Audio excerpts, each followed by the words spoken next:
pedir que nos pongamos de pie e intercambiemos un saludo el uno con el otro.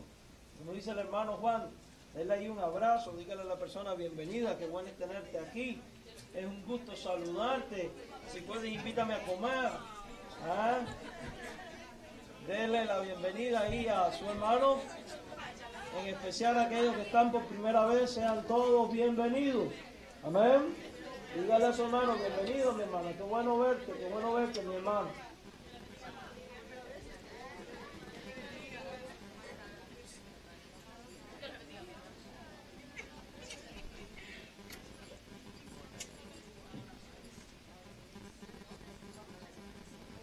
Bien, y después de habernos saludado, quiero dar algunos anuncios. Bien rapidito. Recordamos que el día martes tenemos estudios bíblicos a las 7 de la noche. Están todos invitados. También cada domingo a las 9 de la mañana y 6 de la tarde tenemos escuela dominical. También a las 10 de la mañana y 7 de la noche tenemos culto de adoración y predicación. Los jueves en este lugar hay discipulado para los jóvenes y juveniles.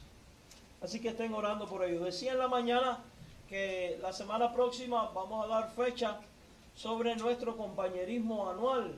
Estamos planificando para el próximo mes de noviembre reunirnos todos un día y irnos a un parque y tener allí pues un encuentro, un picnic o comer algo, pasar tiempo juntos, jugar, etcétera, etcétera, a fin de poder relacionarnos mejor, conocernos mejor. El año pasado lo hicimos toda la iglesia junta, con todas las misiones, pero este año vamos a hacer un poco diferente. Este año cada congregación va a hacer el suyo propio.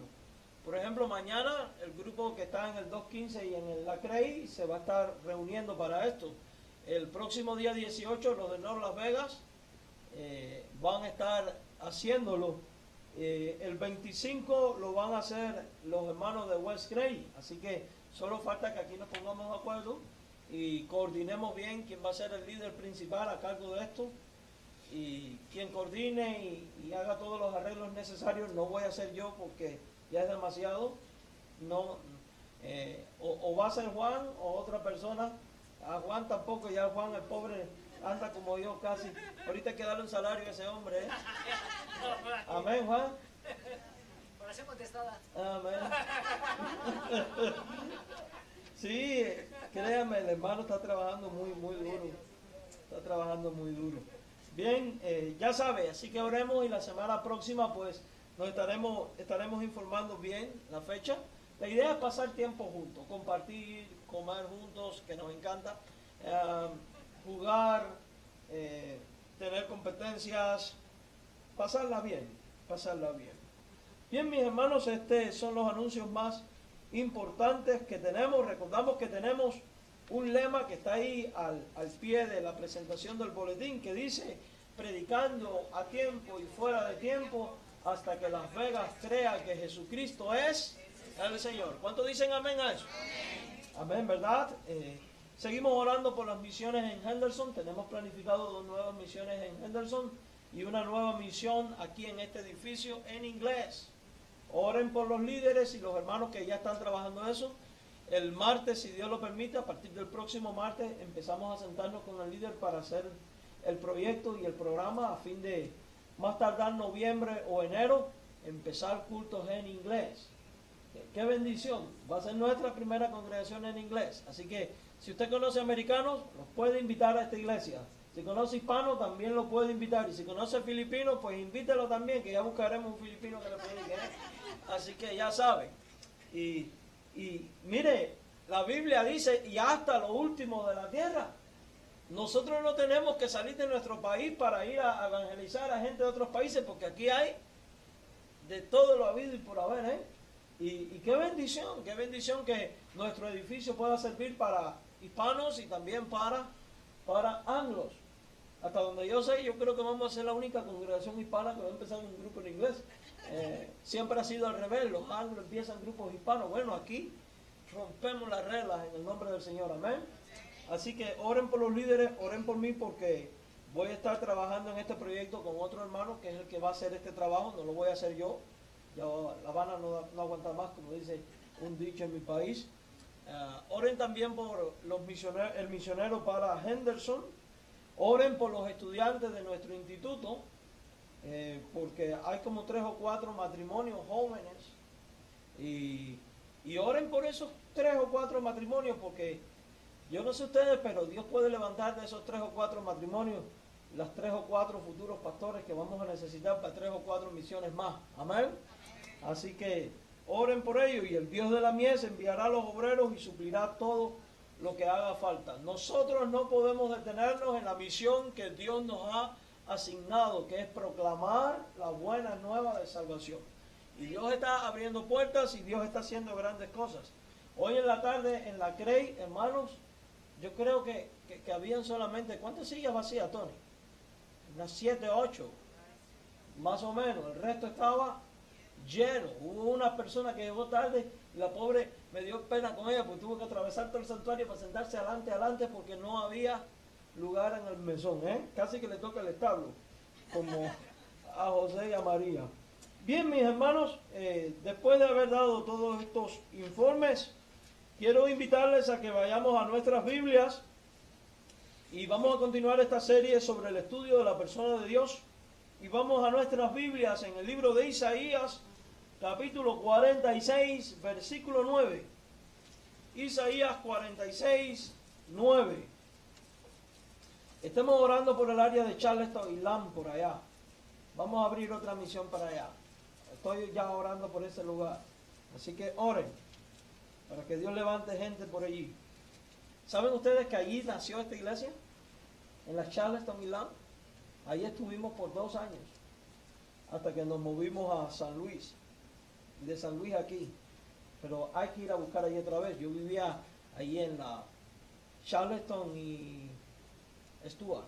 Vivía yo. Y allí empezamos esta misión que vino a ser Ebenezer. En la misma Charleston y Stuart. Allí empezamos.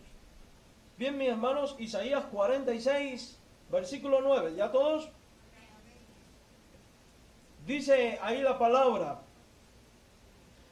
acordaos de las cosas pasadas desde los tiempos antiguos, porque yo soy Dios y no hay otro Dios y nada hay semejante a mí, dice el Señor. Oremos. Gracias, Padre, por tu palabra a la Biblia. Rogamos la asistencia y dirección de tu Santo Espíritu para esta exposición. Prepara nuestros corazones a fin de que podamos atesorar estas verdades, hacerlas nuestras y poder vivirlas a plenitud. En Jesucristo. Amén. Bien, mis hermanos, el mensaje de hoy lleva por título La persona de Dios. La persona de Dios. Usted habrá notado que en este pasaje de la Biblia es el Señor mismo quien está hablando y quien está revelando quién es Él y cómo es Él. Es importante que usted y yo, como hijos de Dios, conozcamos a profundidad al Dios al cual adoramos, servimos y nos hemos propuesto ser fieles. Pues, ¿de qué otra manera podríamos tener una estrecha relación de amor con Dios y una comunión perfecta con Dios si nosotros no le conocemos? ¿Puedo yo decir, tengo amistad con este, con aquel, si no le conozco a profundidad? ¿Puedo yo decir verdaderamente, conozco a Dios, cuando en realidad no sé cómo es, ni cómo piensa, ni cómo actúa? La respuesta es un no. Si algo debemos conocer los cristianos a profundidad es a la persona de ¿quién? A la persona de Dios. ¿Y qué dice Dios de sí mismo? Recordamos que nosotros podemos conocer a Dios porque Dios se ha revelado en su palabra, la Biblia. Él mismo se ha dado a conocer. Pues de Él no haber hecho esto, sería imposible que usted y yo, por nuestra propia sabiduría, conociéramos a Dios. No es que el hombre no puede descubrir a Dios. Es Dios quien se ha dado a conocer a ¿quién? Al hombre, y se ha revelado a sí mismo, nos ha revelado su persona, su carácter, sus atributos, y esas son las cosas de Él que Él mismo, valga la redundancia, quiere que nosotros conozcamos.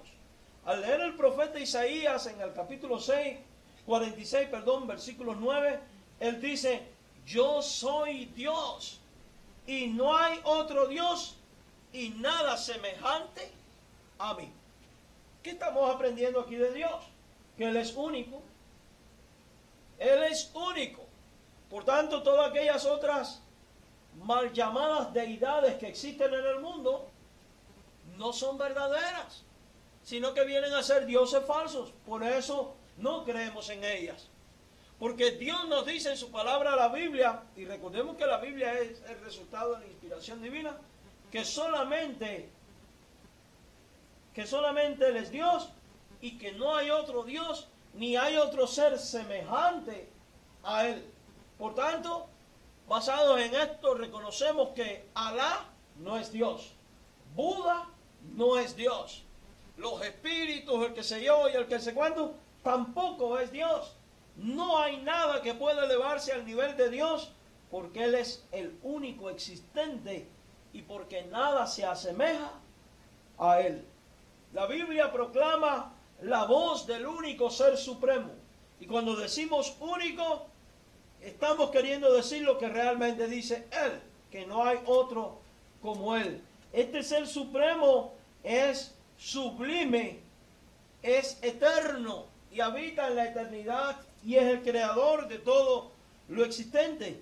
Si nosotros vamos al profeta Isaías en el capítulo 57, versículo número 15, ahí en la Biblia nos dice lo siguiente, de esta manera: porque así dijo el alto y sublime, el que habita la eternidad y cuyo nombre es el Santo.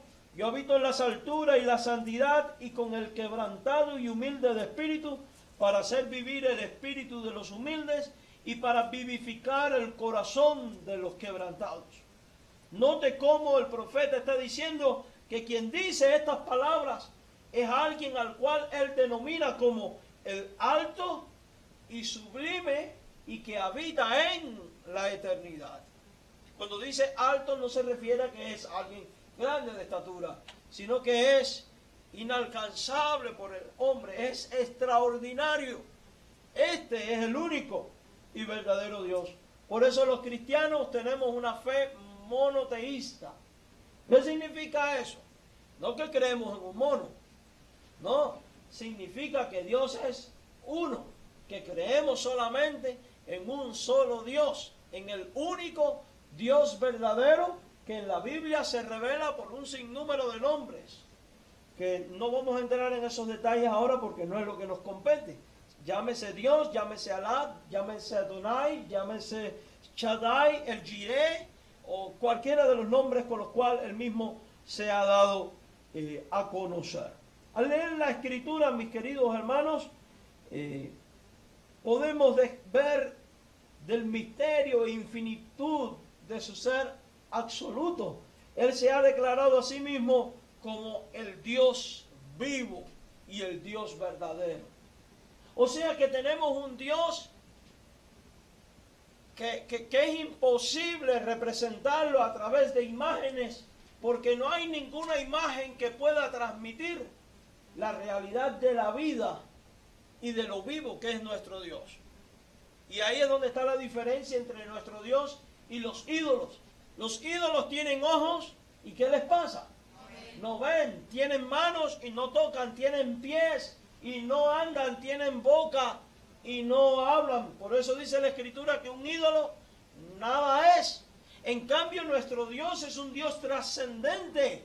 Es un Dios vivo, es un Dios real, es un Dios que se comunica, es un Dios que se da a conocer, es un Dios con el cual nosotros podemos entrar en una relación personal de amor. Vamos a buscar el Salmo 42 en el versículo número 2 y leamos lo que la Biblia nos dice acerca del Dios en el cual creemos, que es el Dios que revela la Biblia, es el Dios del cual habla la palabra de Dios. El Salmo 42, versículo 2 dice de esta manera: mi alma tiene sed de Dios, del Dios vivo. Aquí el salmista, el rey David, disculpen, no es el rey David, es uno de los hijos de Coré. Aquí el salmista está reconociendo que su alma está sedienta de Dios y en sus palabras, estas palabras hermosas, está reconociendo que Dios es un Dios ¿qué? Vivo, no es un Dios muerto, no es un Dios indiferente, no es un Dios que vive a la distancia, no es un Dios lejano, sino que es un Dios real, un Dios que es personal, un Dios que tiene vida en sí mismo.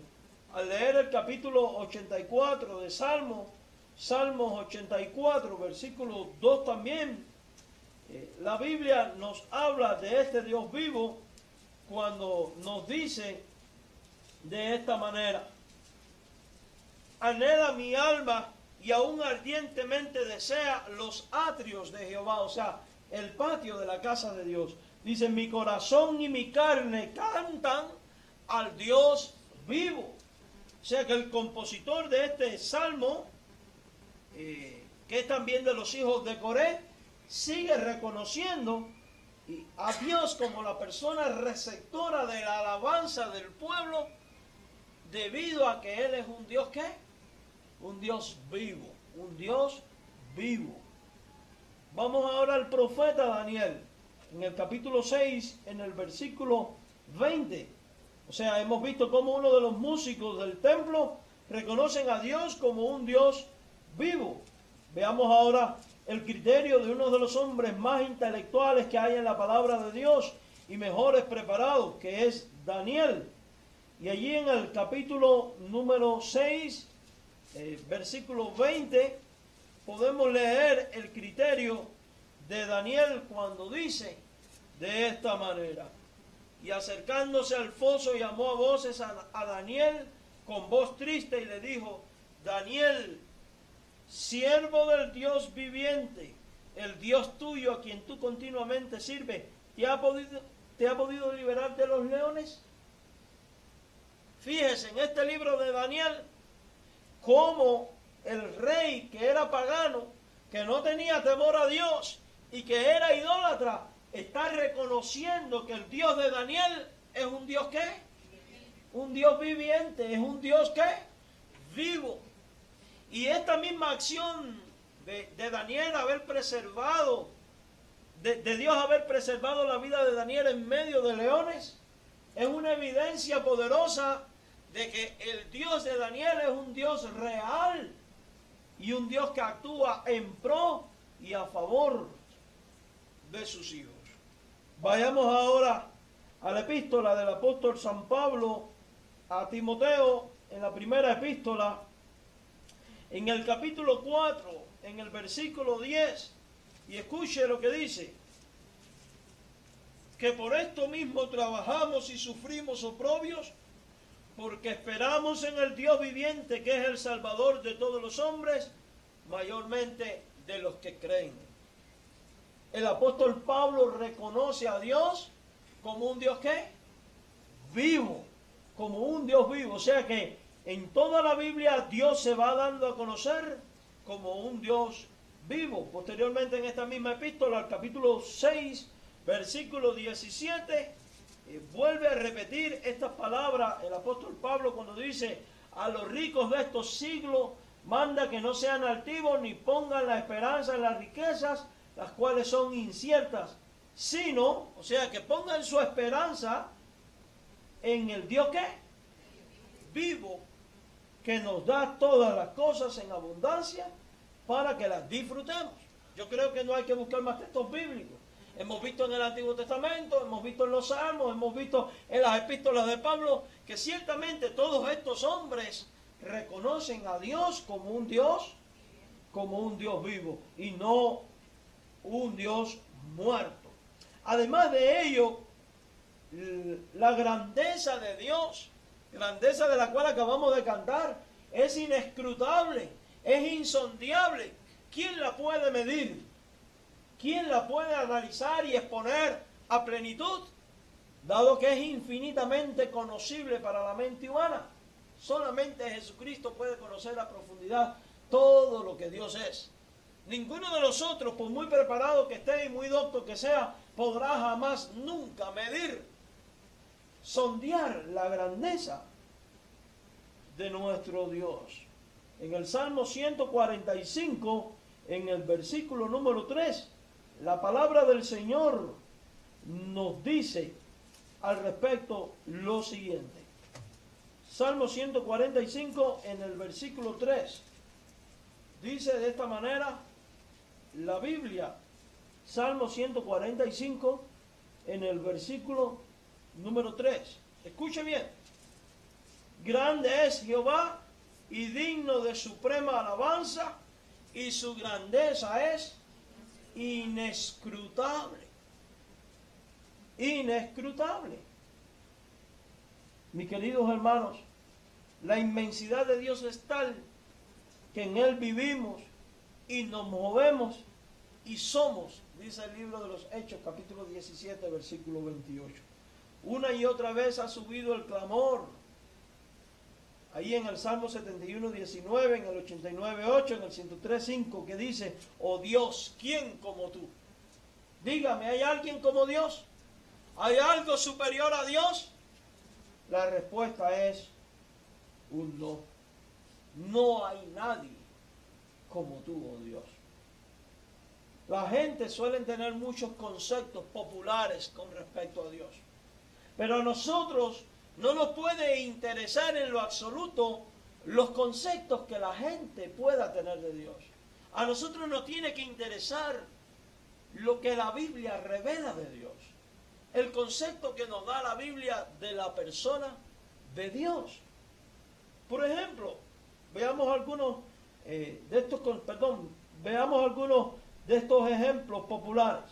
Por ejemplo, algunos dicen, el nombre de Dios ha estado en muchas bocas. Han habido los que han negado su existencia, los que han usado su nombre para blasfemarlo, los que han confundido y presentado erróneamente su ser. Los ateos dicen que no hay Dios y que pueden demostrarlos. Los gnósticos dicen que es imposible conocer acerca de su existencia y trabajan con diligencia para llevar a millones a la misma convicción de desconocimiento. Los panteístas dicen que Dios es meramente la naturaleza, que todo es Dios y Dios es todo, que es autocreada y que el hombre fue parte de ello. Los politeístas dicen que no hay un solo Dios, sino muchos, y en su fila han figurado desde los antiguos paganos hasta los mormones de nuestros días. Se proponen además varias otras ideas. Se ha dicho que todo es Dios, incluyendo a usted. Eso lo han dicho muchos. O que Dios es meramente un principio, una ley, una fuerza impersonal, una energía positiva. Se ha dicho que Dios es meramente una idea en la mente, una muleta psicológica o una neurosis. Los hombres se han hecho imágenes o ídolos que representan dioses.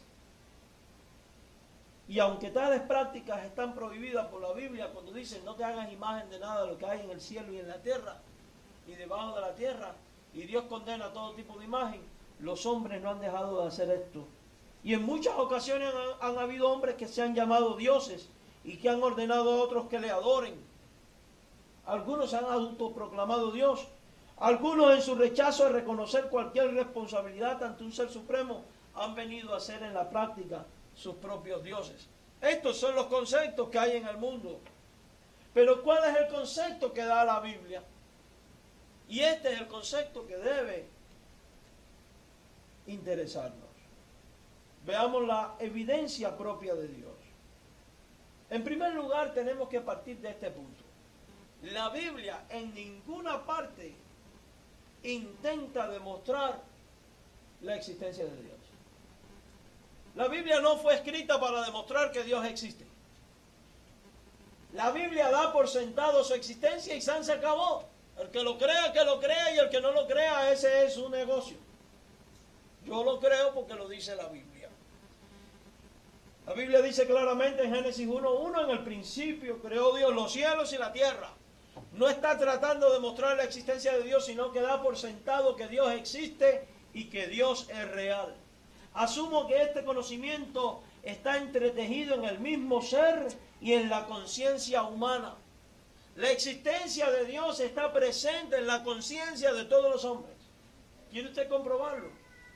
Mire cómo todas las civilizaciones de todos los países del mundo, a través de los siglos, todos, de alguna manera u otra, han tenido en su conciencia la idea de que existe un ser superior.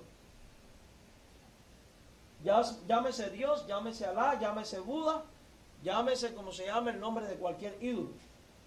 No estamos diciendo que estos son dioses, no. Estamos diciendo que el hombre tiene una conciencia, ¿qué? Religiosa. No existe una civilización, una sola sobre la faz de la tierra, donde no haya existido la idea de un ser superior, donde no haya un ateísmo propiamente dicho. De hecho, ya el ateísmo mismo es una demostración de la conciencia religiosa. ¿Por qué? Porque el ateísmo lo que procura es negar la existencia de Dios. Y cuando se procura negar la existencia, es porque hay un batallar contra ese sentimiento que está pegado en el corazón de los hombres.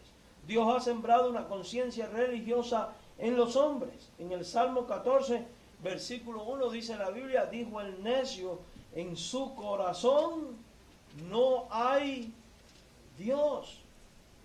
Se han corrompido, hacen obras abominables, no hay quien haga el bien, dice la palabra del Señor. Cuando vamos al libro de los Salmos también, en el capítulo 53, pero esta vez en el versículo número 1, la palabra de Dios nos dice con toda claridad, dice el necio en su corazón, no hay Dios, se han corrompido, hicieron abominable maldad, no hay quien haga el bien. Lo dice también el Salmo 53, versículo 1. O sea que el hombre por naturaleza sabe que hay un ser superior. Señala que los malvados tratan de olvidar a Dios. Mira, en arqueología se considera prueba suficiente de que el hombre ha estado presente si hay evidencia de la adoración de Dios. La arqueología ha probado que todas las civilizaciones a lo largo de la historia ha tenido un tipo de adoración a una deidad determinada. No estamos queriendo decir que son deidades verdaderas, no. El diablo se encargó de pervertir todo y que ellos cayeran en la idolatría, dando cultos a las criaturas antes que al Creador, pero lo que estamos hablando es de esa necesidad del hombre de adorar. Ninguna dictadura ha podido erradicar todavía la fe en Dios. Y a pesar de intensos esfuerzos aplicados a este fin, ningún gobierno sobre la tierra ha podido erradicar la fe en el único Dios verdadero. El hombre a lo largo de la mayor parte de su historia ha estado incurablemente convencido en lo más hondo de su ser de que Dios existe y de que es responsable delante de él.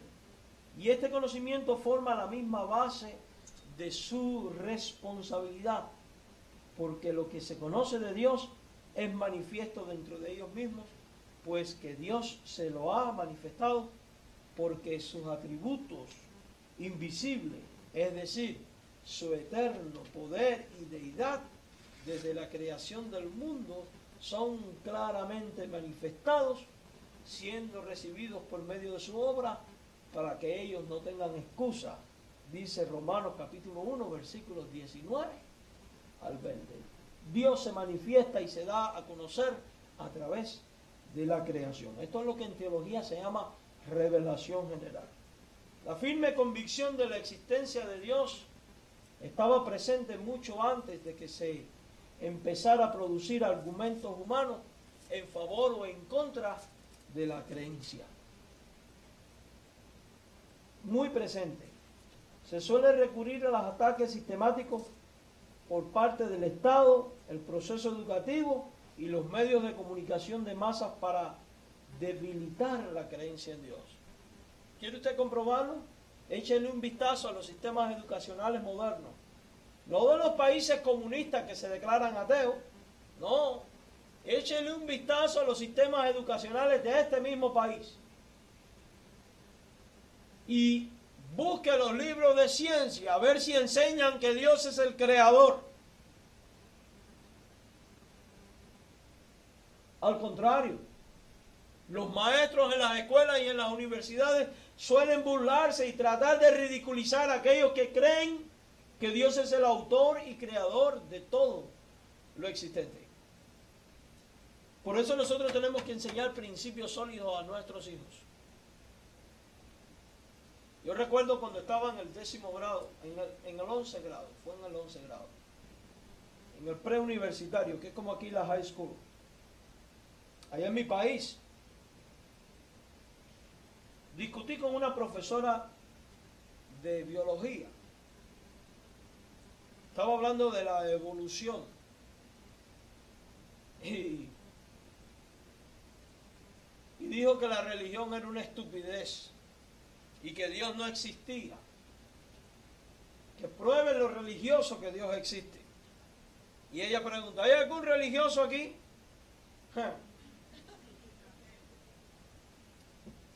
Yo levanté mi mano.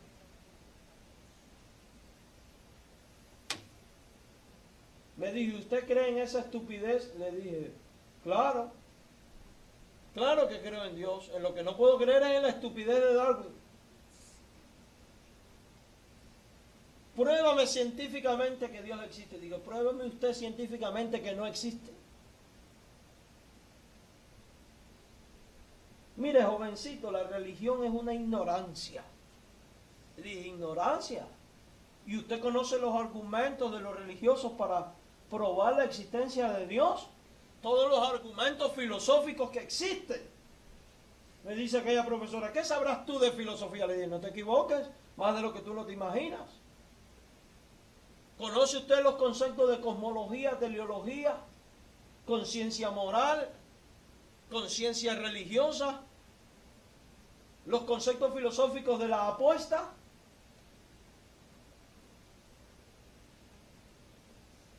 ¿Y eso qué es? Le dije, la que ignora filosofía es usted. Porque si vamos a hablar de teleología, la teleología plantea que el orden, belleza y finalidad del universo en su correcto funcionamiento, según las leyes naturales propias del universo, que funcionan de manera perfecta, exige la existencia de un ser superior y perfecto que ha puesto todo en orden y ha establecido las leyes del movimiento y físicas y naturales del universo. No, la materia es eterna, me dice. Bueno, supongamos que es la materia eterna. Explíqueme entonces por qué se mueve constantemente y no se acelera ni se desacelera, sino que es constante en su rotación la Tierra. Si la segunda ley de la termodinámica, la ley de la entropía, dice que el movimiento no es constante, que para que sea constante tiene que haber un motor impulsor que la mueva y que ese motor impulsor debe de ser estable.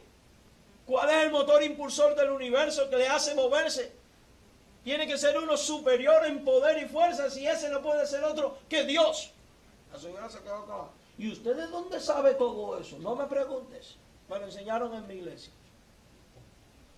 Porque nadie sabía que estudiaba en el seminario clandestino. Estaba estudiando filosofía en ese tiempo. Y cuando hablamos de los elementos de causa y efecto, nada surge de la nada. Nada surge de la nada, sino que todo lo existente tiene que tener un ser causante. Supongamos que ese ser causante sea la materia, y que la materia es el resultado de un Big Bang o de una evolución. La pregunta es, ¿de dónde surgió la primera materia? ¿Y cuáles fueron los elementos que le hicieron moverse? ¿Cuál fue la causa que le hizo moverse para que llegara a la existencia de lo que hoy vemos y somos? No puede ser otro ser causante fuera de Dios. Y no estoy hablando de Biblia, estoy hablando de filosofía. Vamos a la conciencia moral, le dije a aquella profesora.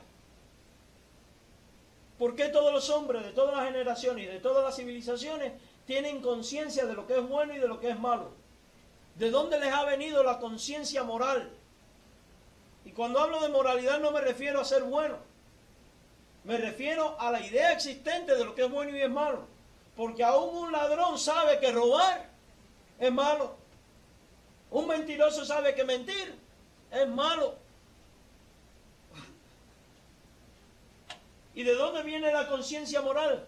No puede ser de otro ser superior, creador del hombre, que le pone la conciencia moral. La conciencia moral no puede ser el resultado de la evolución, porque entonces, ¿por qué los animales que evolucionaron no tienen conciencia moral?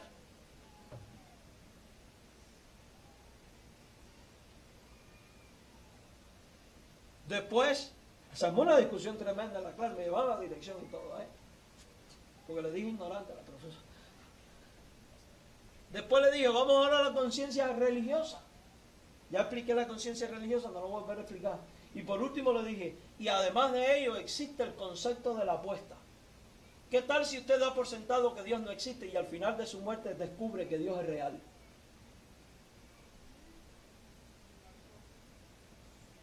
¿Tiene usted la garantía de que no es real? ¿Tiene usted evidencia científica de decir que no es real? Se va a enfrentar al Dios grande y sublime que la Biblia revela y no le va a esperar otra cosa que el infierno. Así que arrepiéntase de sus pecados. Y eso fue lo que le ofendió. Me dijo, ¿y qué tal si cuando me muera Dios no existe? Digo, ese es el segundo principio del concepto filosófico de la apuesta. Supongamos que al final de todo Dios no existe, usted habrá llevado una mejor vida sobre la tierra, habrá sido un mejor ciudadano, una mejor esposa, mejor familia, mejor trabajador y mejor de todo. O sea que no habrá sido en vano. Dígame, ¿qué tiene que perder? ¿Se atreve usted a aceptar la apuesta, sí o no? Esa es la dirección. Le dijo al director, le decían al oso al Señor. Le dijo que yo le había faltado el respeto en público. Digo, yo falté el respeto. Ella dijo que los religiosos somos algunos ignorantes y que no podíamos probar la existencia de Dios. Yo ni me dejo decir ignorante y sí tengo argumentos para probar su existencia. Entré en un argumento con ella. Ella preguntó, ¿hay algún religioso? Ella me preguntó mi opinión, yo se la di. Yo no tengo culpa que ella no tenga argumentos para rebatirme. Le dije que se vaya a hacer un doctorado. El Señor después me miraba con mala cara. Varias veces me llevó a la dirección porque cuando hacían los exámenes me reprobaba y allá iba yo a pelearme con ella. Yo tengo todos mis puntos. No los tienes porque no pusiste los dos. ¿Cómo que no? Según lo estudiado en clase y según la teoría de Darwin, esto es así, así, así. No, me tienes que poner según mi convicción. Digo, no es mi convicción. Una vez hicieron una pregunta y decía, argumente de su criterio. Perfecto. Yo di mi criterio. Esto es una estupidez por esto, por esto, por esto, por esto. ¿Está reprobado? No estoy reprobado. Usted me pidió mi criterio y ese es mi criterio. ¿Sabe qué es lo que pasa? Que los cristianos a veces pensamos que usar otros argumentos es negativo. No. Mire cuán útil puede. Supongamos que usted se presenta ante un incrédulo y le dice, yo no creo en la Biblia. Y por mucha Biblia que tú le cites, no la va a reconocer como palabra de Dios. Ahí tiene todos los argumentos filosóficos. Apréndalo. Los que están en el seminario van a estudiar todo esto a un nivel un poco más profundo. Y lo he dado por arribita. Pero me explico lo que quiero decir. O sea que, mis queridos hermanos, la Biblia no trata de probar que Dios existe. Dios lo da por sentado en su palabra. Mire, aprenda estas dos cosas con respecto a Dios. Número 1, no hay nada que se origine a sí mismo, salvo Dios, que es eterno. Ningún trabajo científico ha demostrado jamás una cadena inacabable que provenga de la nada. De hecho,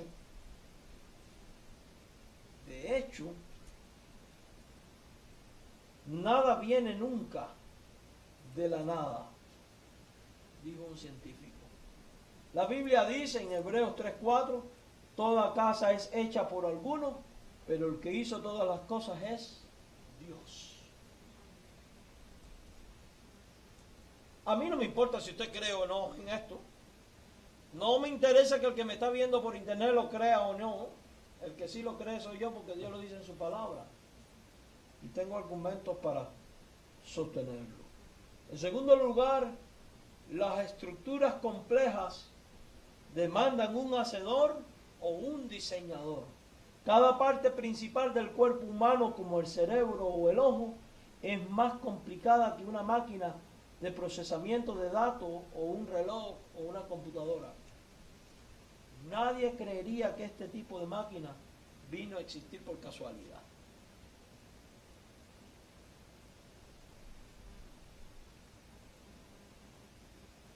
¿No se ha puesto usted a pensar por qué razón somos los seres humanos los únicos seres pensantes? Oye, de tantas especies que hay en el mundo, ¿por qué uno solo evolucionó? ¿No se ha preguntado eso? Porque no hay tal evolución. De hecho, los que sostenían la doctrina de Darwin, la evolución, los mismos científicos hoy la han dado por descartada.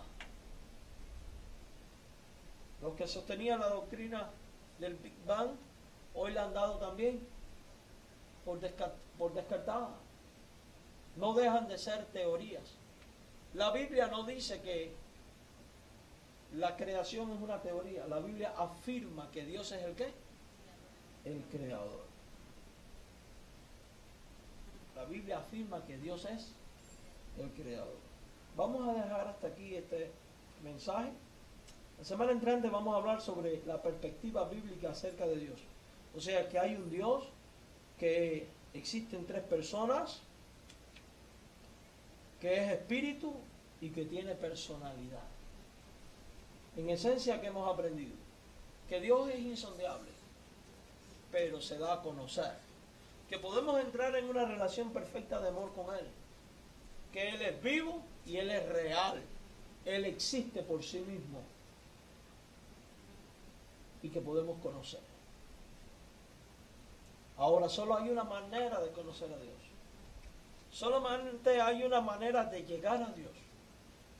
Cuando leemos en el Evangelio de Juan, capítulo 14, versículo 6, la Biblia dice, porque hay un solo medio, dice, yo soy el camino, la verdad y la vida. Jesús dijo, yo soy el camino, la verdad y la vida. Nadie viene al Padre si no es por mí. La única manera que un ser humano tiene para conocer a Dios es aceptando y creyendo que Jesucristo es el Señor y el Salvador personal de su vida. En su carta a Timoteo, Pablo dice, porque hay un solo mediador entre Dios y los hombres, Jesucristo hombre. ¿Quieres tú tener a Dios? ¿Quieres tú conocer a Dios? ¿Quieres tú tener una relación de amor con Dios? Esto es lo que tienes que hacer. Uno, tienes que reconocer tu condición de pecado. Tienes que reconocer que has pecado, que le has fallado a Dios y que estás bajo condenación. Dos, creer y aceptar que cuando Jesucristo vino al mundo, vino para pagar la culpa del pecado de hombres pecadores como usted y como yo. Tres, creer en ese sacrificio. Cuatro, aceptarlo y hacerlo suyo, invitando a Jesucristo que sea el Salvador de su vida. Y entonces, y solo entonces, es que usted podrá llegar a conocer a Dios el Padre. Oramos. Gracias, Señor, por tu palabra, la Biblia. Ella es viva y es eficaz. Ella nos revela a Dios el Padre, quién es, cómo es y qué espera de nosotros. Señor y nuestro Dios, nosotros nos levantamos en alabanzas ante ti, reconociendo que tú eres el único Dios, que eres vivo y verdadero, que existes y que eres real. Por eso no reconocemos a otro fuera de ti. Permite que podamos enseñar esta verdad a otros. Y si alguno de los aquí presentes aún no te conoce, abre su corazón y su vida, Señor, para que puedan ver a Jesucristo como Salvador y puedan llegar a tener una relación contigo, una relación de amor. Gracias porque tú te nos das a conocer en tu palabra, la Biblia. Ahora llévanos, Padre, a nuestro hogar con tu bendición. Que tu gracia y bendición sea con nosotros y sea nuestro sustento. Por Jesucristo te lo imploramos. Amén. El Señor les bendiga y de esta manera concluimos.